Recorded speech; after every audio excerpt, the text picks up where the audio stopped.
Our next guest is known as the breakdancing realtor. Please welcome back to the show our Chula Vista real estate expert, Anthony Manzon. Hey! Woo! Tony Manzoni! Yeah. Yes, I've always wanted to say that. Now you did. Now you got to say it. Do you have an Italian accent? I don't, but I actually am part Italian. You kind of look Italian. Really? You could pull it off. Yeah. You could be like, your alternative personality could be Tony Manzoni. I could. Yeah. Tony Because they Manzoni, Googled yeah. where the most Manzons are, and Italy was where the most that are. it? So I think I'm rooted back there somehow. Great stuff. Great to have you here today. We're going to be talking. So you said the magic word earlier, Beck. I don't know if you know that or not. Breakdancing realtor. Yes. So every time we say the word breakdancing, that's going to happen. Yeah. And that's kind of what's going on today. So in case you want to know why we call Tony Manzoni, Anthony Manzon, the breakdancing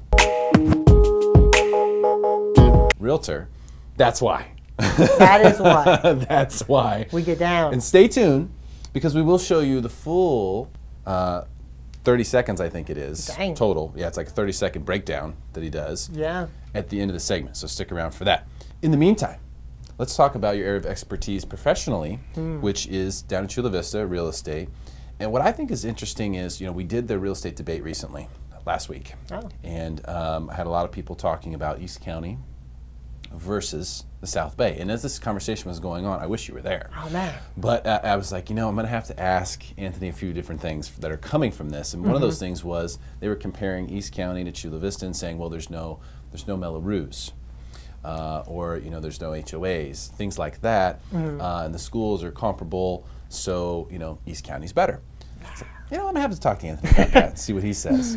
So let's talk about what it's like to own in Chula Vista, or to be a homeowner, or to buy a home in Chula Vista, and what some of those things are that they were talking about. Yeah, so first of all, if you were to compare East County versus South County, San Diego, hands down, South San Diego is the best. Just like the Panthers are going to beat the Broncos today in the Super Bowl, South Bay is better than East County, and let me tell you why. Because Chula Vista is, such a new community, a lot of people that I've been working with recently have been telling me that one of the main things they love about Chula Vista is that because it's so new, they can actually have an imprint on the history of Chula Vista. It's not where everything established already, they have these old founding fathers. They actually have the opportunity to create a community that they want to see their families, live and grow up in. Yeah, be part of the history. Yeah, be part of the history. They get to take advantage of the new schools. I mean, most people, they tell me, one thing I really love is Chula Vista is like a fresh start for me, as well as everybody else that lives here. Because everyone who lives in Chula Vista, at least the new part, which is the east side, they're saying, because it's so new, everybody's brand new. It's kind of like when you first go to college and everyone's from a different place and you just become friends with everyone because nobody's been there for so long, Which is very different from a lot of the neighborhoods in San Diego, because it's a pretty established area. And there's not a lot of new construction going on. We know that that's been declining across the county, which is what's causing the housing crisis that we're having. Yeah. Chula Vista, one of the newest communities, or the east side of Chula Vista, specifically East Lake, is a newer community where you have a lot of brand new homes, or homes that are less than 10 years old, which you don't have in a lot of other places. What comes with that is Mello Roos in some cases, and HOA fees, but you get something for that. You do. So for HOA, the way I like to explain to my clients is HOA is like the homeowners association, where they make sure that everything's upkept so everyone's value stays high. I mean, you'll never have it where the neighbor next door will park their car in the street and it'll be there for a week and then it breaks down and it just makes the whole neighborhood look bad. They're kind of like the neighborhood police. Yeah. Kinda, the HOA yeah. people are. I mean, that's basically what The it is. neighborhood watch. Yeah, if you have something unsavory, or something that is potentially hurting the value of the property, they're going to step in and say, no, you can't have that. We can't have your dirty towels hanging over the balcony. That's not going to work for us. Or you can't paint your house pink while all the other houses are beige. Right. And some people, they want that because maybe they've lived in a neighborhood that's a little older with no HOA and they got tired of, the neighbor hanging up their dirty towels with the pink house, and they're like, I need something a little more conformed where, someone will manage this and I don't want to have to be the police for my neighborhood. I want somebody else to handle it for me. Someone else to handle it. You pay them a fee every month.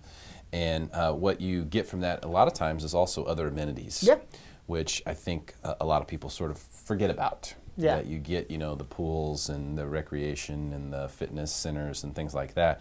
Is if you haven't been to Eastlake, I tell you, it was eye-opening for me. I went down there a couple years ago for the first time and took a little tour, and I was blown away by how new and just awesome everything was. So I've been hearing about the schools, and I was like, man, this might be for real. This might be for real. So I went down and checked it out myself, and it really is amazing how nice and new everything is. So I think for people who are looking for new construction, there's no question. Tell us about Mello Roos, though, because I think a lot of people have heard of HOA fees associated with condos and things like that most of the time. What is this Mello Roos? Does it ever go away? So Mello Roos is actually a special tax assessment that's going to be paid by the homeowner in a specific subdivision. Now, the Mello Roos was basically put into place by developers to help maintain, upgrade the common areas and the public areas of the community. Like, let's say, for instance, they need to do new streets, they need new schools, fire stations, they need to put in new sewers. The Mello Roos is paid by the homeowner to pay for all of that kind of stuff. Okay. So, what if someone decides that they should start breakdancing? Then let's get to it. Then what happens? That happens. Exactly. So the Mello Roos doesn't last forever, though. It doesn't, and you know, so Mello Roos is kind of a confusing topic because a lot of people think that after 25 years, all the Mello Roos actually goes away, and that's actually not the case. With some homes, there are multiple different tax assessments on the home, and some Mello Roos just don't go away. But for the most part, I would say 95% of it will go away anywhere between 20 and 25 years. It really depends on the house that you buy and the subdivision you live in. And the best way to check for sure to know 100% is to ask your title officer or go to the county and check there. Yeah, or you can ask Team Enzon. We'll get it. They have access to all those peeps. Yeah. Now, here's what's really interesting to me about Mello Roos, and I don't know if anyone else really looks at it this way, but what you're paying for is essentially a tax on an area that allows you to have the like open green space and parks for kids to play in and certain things that are part of the neighborhood. They're for your neighborhood. So it's not like you're paying a tax that is going to the whole county and you don't know where the money is going. It's going right specifically to the area that you live in and play in. And here's the other thing that I think is really interesting about it. If you plan on owning your home for a long period of time, when the Mello Roos goes away, which it does, like you said, 19 out of 20 times, when that does go away, what do you think is going to happen to property values in that area? Oh, property values, they go up. They go up. A great example would be like Rolling Hills in Eastlake. That's one part of Eastlake where there's only HOA and there's no Mello Roos.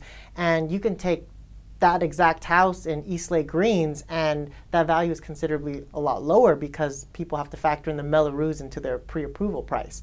When there's just the HOA and no Mello Roos, I mean, the property values in that neighborhood are one of the highest price per square footage. No question. It's a really, really nice area. I have a buddy who lives down there, by the way. Yeah. But yeah, when the Mello Roos comes off, we have examples from the past, prices go up. So you kind of have that built into your investment from the very beginning. If you're getting you're buying a new home that has Mello Roos, you are getting automatic built in at some point in the future. Not only is this payment going to come off, which is going to be nice for me, but I'm also going to see a jump in my home value, all in that same stroke. So that's one of the things that I think people need to know about buying a home that has Mello Roos.